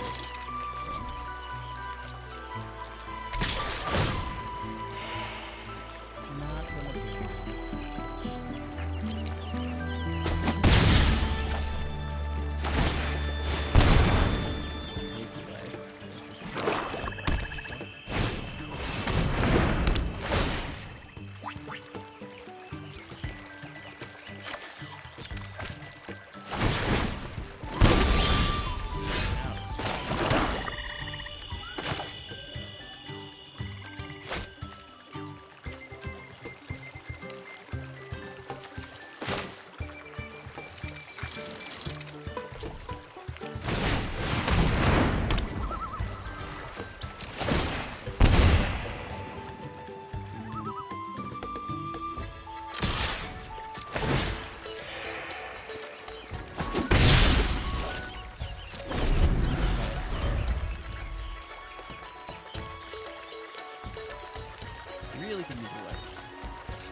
Bats you control get +1/+0 and gain death tokens at end of turn. So does he willfully take 2 more life?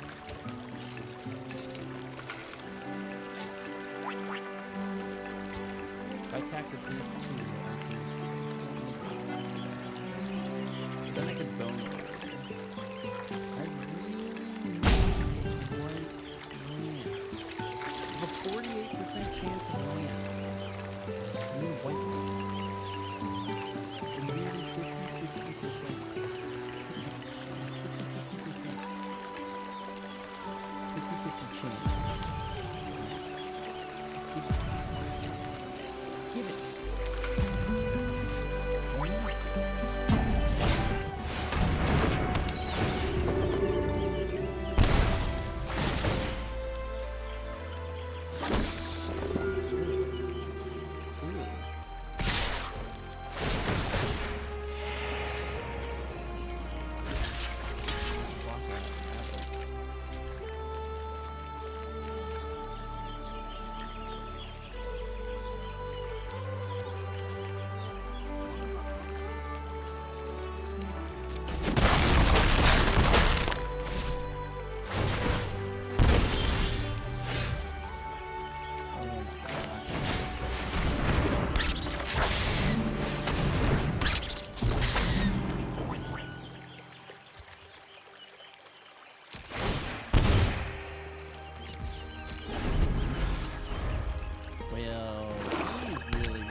That thing freaking coming.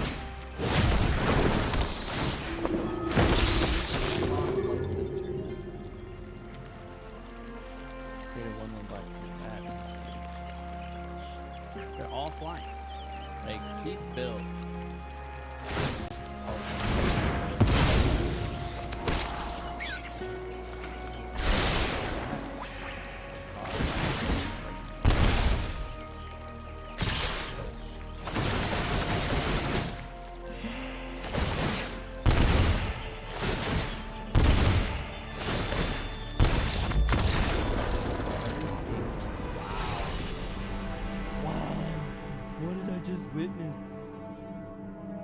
What did I just witness? Okay. Starscape Cleric. What an insane card for bats. When this creature can't block. Whenever you gain life, each opponent loses 1 life. And this is whenever Zorlin enters or attacks, or whenever a bat you control attacks, you gain 1 life. Whenever Zorlin attacks, you may pay 2 and gain 2 life. When you do, return target non-land permanent card with mana value 3 or less from graveyard to the battlefield, which they did, which was Starscape Cleric.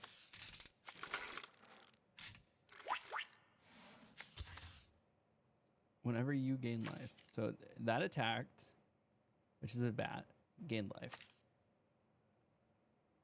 Whenever a bat you control attacks, gain life. So 1 life, 2 life, 3 life, 4 life, 5 life, 6 life, 7 life.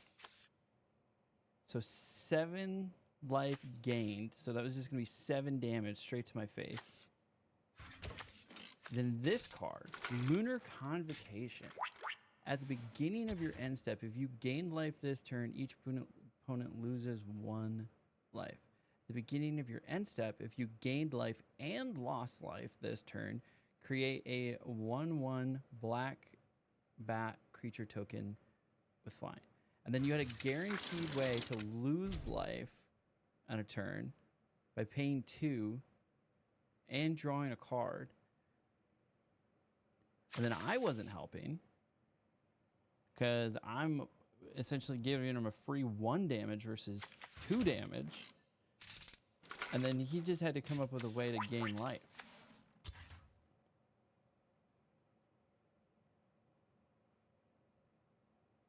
That's insane. That's insane. All right. Well, the Magic is 5 wins, 4 wins isn't bad. 4 wins gets you 1,400 gems, 1,500 to enter. And then 5 wins, though, gives you 100 extra gems. So you're profiting at 5 wins. 1,800 gems, that's 300 gems in your pocket. 7 wins, 2,200 gems in your pocket, plus 6 packs. And each pack is what?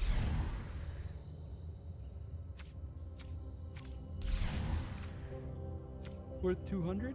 So 1,200. So you're getting 23.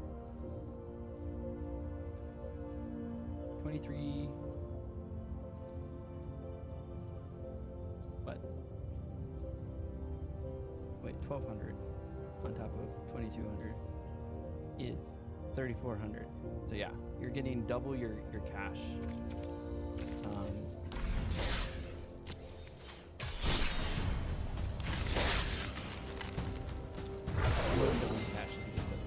This, not so great.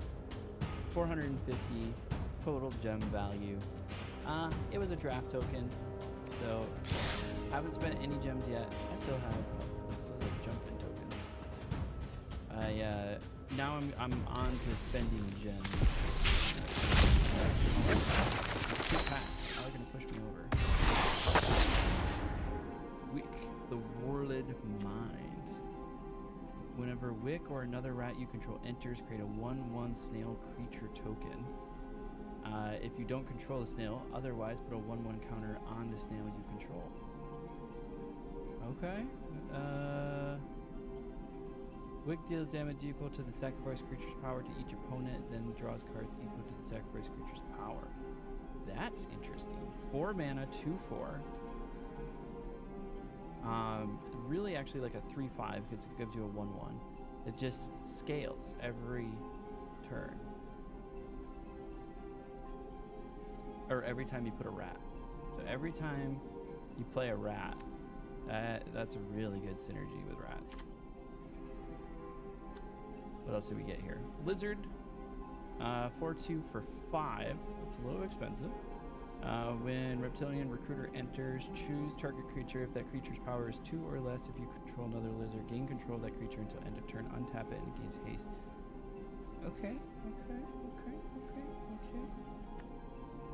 Then we got a squirrel card for a squirrel deck. It's a 1/1 with trample. When Honored Dray Leader enters, put a 1/1 counter on it for each other squirrel and or food you control. Whenever another squirrel or food you control enters, put a 1/1 counter on. Oh, so this scale is pretty. That's really good for squirrel decks. All right, cool. Let's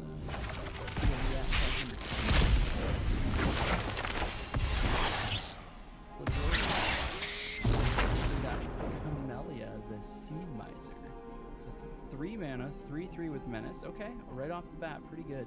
Other squirrels you control have menace. Whenever you sacrifice 1 or more foods, create a 1/1 green squirrel creature token.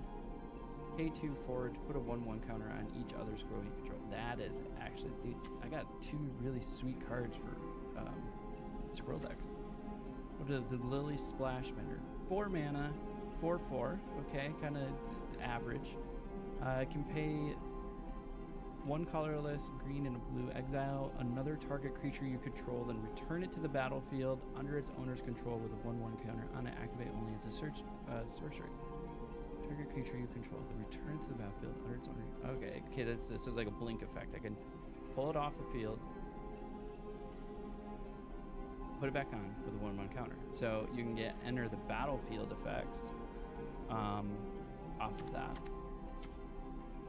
So like this, enters, create a food token. You expend 4. They get +1/+1. Nice. These lands are always appreciated. And then we got a rare wild cards. We have 9 rares, sitting on some rares. That is always nice. I always feel like I have to break down and buy rares when building competitive decks. Okay, well, we did 2 drafts tonight. Played some cards. Finished my quest. Finished my weekly wins. Didn't finish my daily wins. That's fine.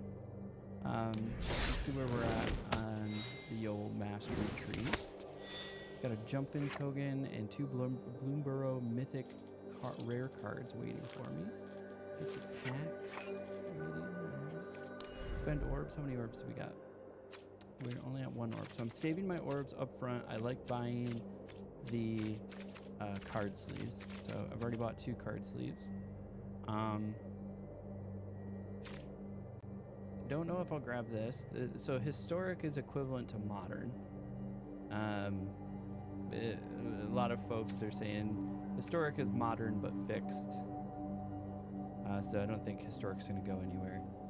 And then some of these are just some interesting cards, skins. So definitely targeting these.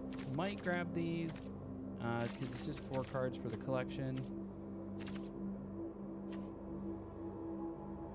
And then get some interesting cards. Awesome. Well,